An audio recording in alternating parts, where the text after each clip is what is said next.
دنیا میں کوئی بھی کتاب ہو، اس کتاب کو وہ جیسی منظر عام پر آتی ہے، لوگ اس کو پڑھتے ہیں اور پڑھنے کے بعد اس کا ایک متعین سبجیکٹ، موضوع، مرکزی خیال، پلاٹ، مضمون لوگوں کو بتاتے ہیں کہ اس کتاب میں یہ زیر بحث ہے۔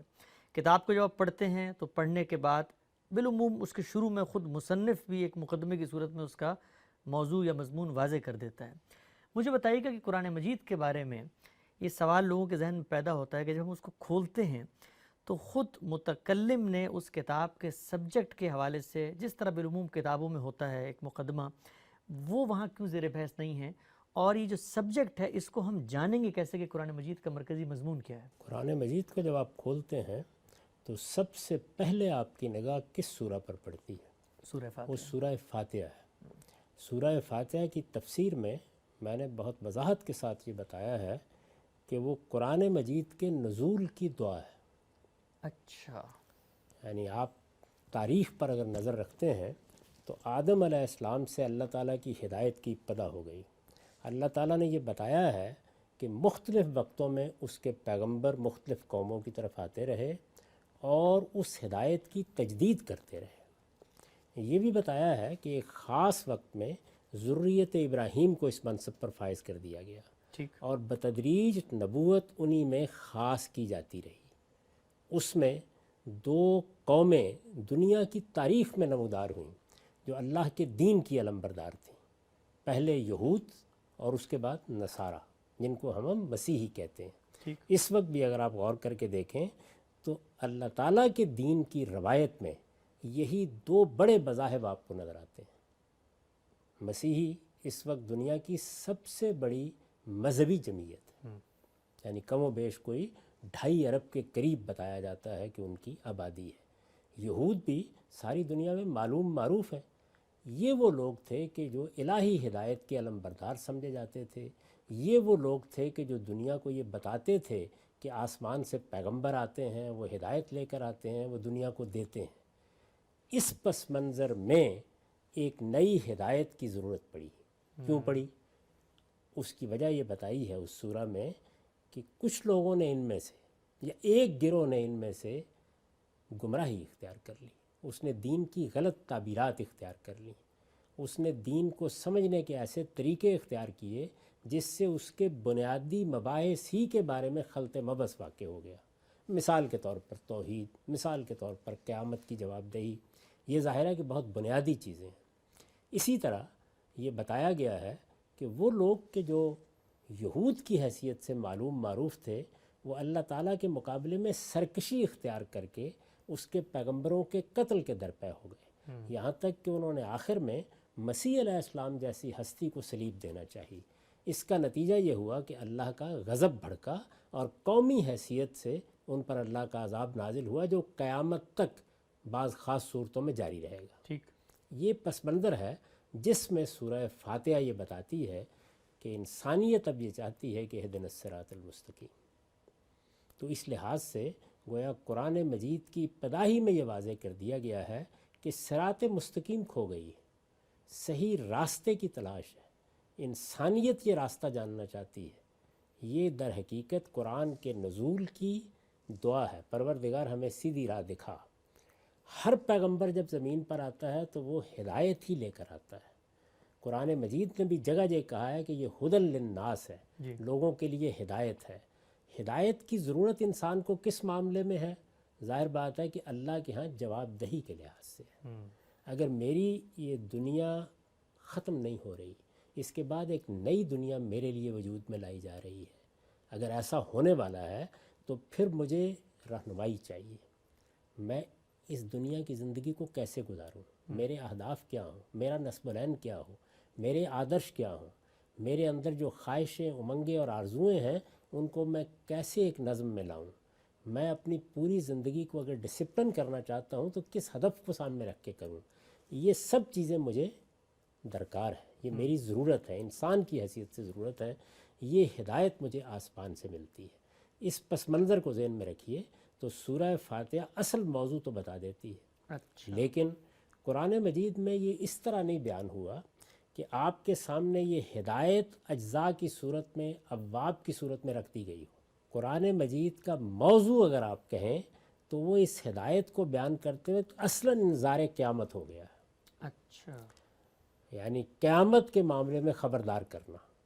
ظاہر ہے کہ میں نے ابھی آپ کی خدمت میں عرض کیا کہ یہ ہدایت نظم سیاسی کو چلانے کے لیے نہیں ہے، یہ میری دکان پر بیٹھ کر مجھے کاروبار کرنا ہے اس کے طریقے سمجھانے کے لیے نہیں ہے، یہ مجھے کوئی ایسا ہنر سکھانے کے لیے نہیں ہے جس سے میں اپنی روٹی کما سکوں۔ یہ ہدایت کس لیے ہے؟ یہ ہدایت قیامت میں سرخروئی کے لیے ہے، ٹھیک، میری اگلی زندگی کے لیے ہے، میں وہاں کامیاب ہوں، فوز و فلاح کو پہنچوں، یہ اس مقصد کے لیے ہے۔ تو قرآن مجید اس ہدایت کی ضرورت کو پورا کرنے کے لیے نازل کیا گیا ہے، لیکن وہ اصل میں قیامت کا انذار بن گیا ہے۔ یعنی اب اس کے اسٹرکچر کو آپ جب دیکھتے ہیں، اس کو مضمون کے لحاظ سے جب آپ پڑھتے ہیں تو آپ ایک لفظ میں اس کو تعبیر کریں گے، وہ کیا ہے؟ انذار قیامت، قیامت کے بارے میں خبردار کرنا۔ انذار قرآن مجید کی خاص تعبیر ہے۔ انذار کا مطلب ہوتا ہے بیدار کرنا، خبردار کرنا، غفلت سے جگانا، متنبع کرنا، آدمی کو نتائج کے بارے میں مطلع کرنا۔ تو یہ انذار ہے، انذار قیامت، قیامت کے بارے میں مطلع کرنا، قیامت کے بارے میں متنبع کرنا، قیامت کے بارے میں خبردار کرنا، بنیادی طور پر قرآن مجید کا مضمون یہی ہے۔ اچھا ہم صاحب، جب آپ یہ کہتے ہیں کہ سورہ فاتحہ کو جب ہم پڑھتے ہیں تو اس کے اندر یہ بیان ہو رہا ہے کہ اللہ تعالیٰ نے پچھلی قوموں میں سے کچھ قومیں تھیں، ان کے ساتھ ایسا معاملہ کیا کہ بعض پہ انعام ہوا، بعض جو ہیں وہ گمراہ ہو گئیں اور وہ ضالین میں ان کا شمار ہوا، اور اب ایک قوم کھڑی ہوئی ہے، وہ ہدایت کی دعا کر رہی ہے۔ تو اس ہدایت کی دعا کے بعد جو آگے جواب دعا ہے پورا قرآن، جس کو آپ نے بتایا کہ بنیادی اس کا جو میسج ہے، مضمون ہے، وہ تو قیامت کی یاد دہانی اور انذار ہے، لیکن وہ قیامت کی یاد دہانی دنیا میں کچھ کریکٹرز کے ذریعے ہو رہی ہے۔ تو میرا سوال آپ سے یہ ہے کہ یہ جو قرآن مجید کو پڑھتے ہیں آپ، تو ہر جگہ پہ ہمیں مخاطبین میں ایک رسول کھڑا ہوا نظر آ رہا ہے جو خدا کی بات کو سن کے آگے لوگوں کو بیان کر رہا ہے۔ تو یہ بتائیے گا کہ اس مضمون میں، انذار قیامت کے مضمون میں، یہ جو رسول زیر بحث ہے قرآن میں، یہ کس حیثیت میں زیر بحث ہے؟ اس سے پہلے شاید ہم کسی وقت یہ گفتگو کر چکے ہیں کہ جب آپ کسی کتاب کا مطالعہ کرتے ہیں تو آپ کو اس کے پس منظر کی تاریخ سے واقفیت ہونی چاہیے۔ جی، یہ ابھی دیکھیے میں نے سورہ فاتحہ کی طرف آپ کو توجہ دلائی۔ سورہ فاتحہ کس کی زبان پر جاری کی گئی ہے؟ ایک ایسے شخص کی زبان پر جاری کی گئی ہے۔ یہ انسانیت کی دعا ہے، انسانیت تاریخ کے ایک دور میں کھڑی ہوئی یہ دعا کر رہی ہے، یہ پہلے دن کی دعا نہیں ہے۔ اچھا، اس لیے کہ اگر یہ پہلے دن کی دعا ہے، سیدنا آدم علیہ السلام کے زمانے میں کی جا رہی ہے، تو پھر اس میں یہ الفاظ کہنے کی کیا گنجائش ہے کہ ان لوگوں کی راہ دکھا جن پر تیرا انعام ہوا؟ ابھی تو دنیا کی ابتدا ہو رہی ہے۔ ٹھیک، ان لوگوں کی راہ نہ دکھا جن پر تیرا غضب ہوا یا جو بھٹکے ہوئے ہیں یا گمراہ ہو گئے ہیں۔ تو اس کا مطلب یہ ہے کہ بھٹکے ہوئے کون ہیں، کون گمراہ ہوئے ہیں، کن لوگوں نے اللہ تعالیٰ کے غضب کا نشانہ اپنے آپ کو بنانا قبول کر لیا ہے، انعام یافتہ قومیں کون سی رہی ہیں، گروہ کون سے رہے ہیں، یہ سب چیزیں معلوم ہیں۔ اسی کو کہا جاتا ہے اسٹیبلش ہسٹری، یعنی یہ مذہب کی وہ تاریخ ہے یا اللہ تعالیٰ کی ہدایت کی وہ تاریخ ہے کہ جو معلوم معروف ہے مخاطبین کے لیے۔ جن لوگوں کی طرف قرآن نازل ہوا ہے وہ اس سے پوری طرح واقف ہیں، وہ یہ جانتے ہیں کہ اس کے پس منظر میں کون سی قومیں ہیں، وہ کون تھے جن کے اوپر اللہ کا انعام ہوا، وہ کون ہیں جن پر اللہ کا غضب ہوا۔ اس سارے پس منظر کو سامنے رکھ کر وہ دعا کر رہے ہیں۔ ٹھیک، جیسے مثال کے طور پر میں آج اگر دعا کروں تو میں مسلمانوں کے لیے دعا کرتے وقت اگر مثلاً اس طرح کی تعبیریں اختیار کروں کہ پروردگار ان کو اس صورتحال سے دوچار نہ کرنا جو غرناطہ میں ہوئی، اس صورتحال سے دوچار نہ کرنا کہ جو استنبول میں ہوئی، تو ظاہر ہے کہ میں اس تاریخ کو پس منظر میں رکھ کر گفتگو کر رہا ہوں۔ یہ معلوم معروف تاریخ ہے، اس میں جزوی واقعات زیر بحث نہیں ہوتے۔ تو اس معلوم تاریخ میں کھڑے ہو کر آپ اللہ تعالیٰ سے دعا کرتے ہیں کہ ہدایت عطا فرما، یعنی سیدھے راستے کی ہدایت بخش۔ اس وقت ہم سورہ کی تفسیر نہیں کر رہے، صرف یہ بات میں آپ کی خدمت میں عرض کر رہا ہوں کہ اس جگہ سے ہم دعا کرتے ہیں۔ جیسے ہی ہم یہ دعا کرتے ہیں تو اس کے بعد قرآن نازل ہوتا ہے، تو ہمیں معلوم ہونا چاہیے کہ یہ قرآن کس پر نازل ہوا تھا۔ محمد الرسول اللہ پر نازل ہوا، عرب میں نازل ہوا تھا۔ اس پوری تاریخ کو جب ہم جانتے ہیں تو اب ہمیں یہ بھی معلوم ہو جانا چاہیے کہ یہ قرآن اس رسول کی، اس پیغمبر کی سرگزشت انذار ہے۔ یعنی موضوع کیا ہے؟ مضمون کے لحاظ سے انذار قیامت۔ انذار قیامت کون کرنے کے لیے کھڑا ہوا ہے؟ محمد الرسول اللہ کو کھڑا کیا گیا ہے. ٹھیک ٹھیک. یعنی اللہ تعالیٰ نے ایک پیغمبر کی زبان پر یہ کلام جاری کیا ہے. ایسا نہیں ہے کہ کتاب لوگوں کے ہاں ڈال دی گئی، اس کے اوراق لوگوں میں بکھیر دیے گئے، رات کو وقت سو کر اٹھے تو وہ اس کتاب کو سن رہے تھے. ایسا نہیں ہوا، بلکہ اللہ تعالیٰ نے ایک پیغمبر کو مبعوث کیا. اس پیغمبر نے اٹھ کر یہ کہا کہ میری طرف وحی کی جا رہی ہے اور مجھے اللہ تعالیٰ نے انتخاب کر لیا ہے کہ میں تمہیں اس کی ہدایت اور اس کا پیغام پہنچاؤں.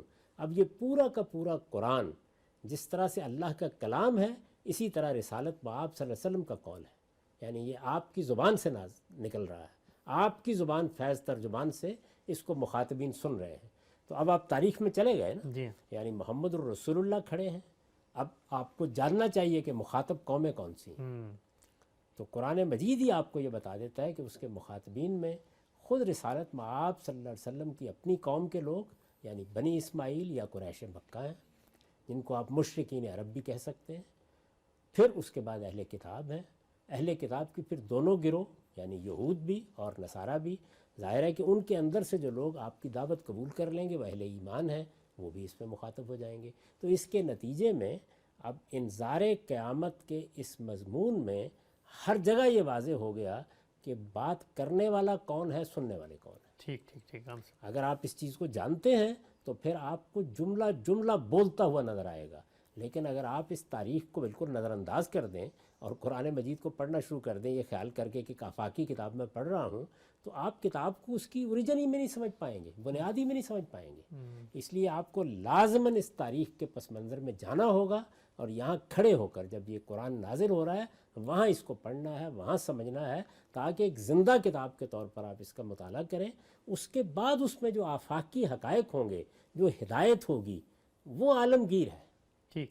یعنی قرآن مجید انذار کرے گا. ظاہر ہے کن کو کر رہا ہے وہ میں نے آپ کو متعین کر کے بتا دیا، لیکن انذار کس لیے کر رہا ہے؟ اس لیے کہ ان کو ہدایت دی جائے.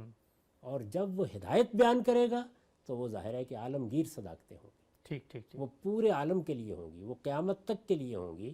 ان کے اندر کوئی چیز مقامی نہیں ہوگی.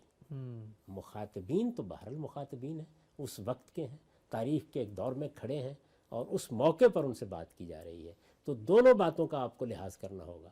تو ایک طرف ہدایت جو عالمگیر صداقت کے طور پر اس میں بیان ہوگی، دوسری جانب ایک اور چیز نمایاں ہو جائے گی، وہ یہ کہ یہ انذار قیامت ایک پیغمبر کا انذار ہے، میرا یا آپ کا انذار نہیں ہے. جب یہ ایک پیغمبر کا انذار ہے تو اس انذار کے نتیجے میں خدا کی عدالت لگنی ہے.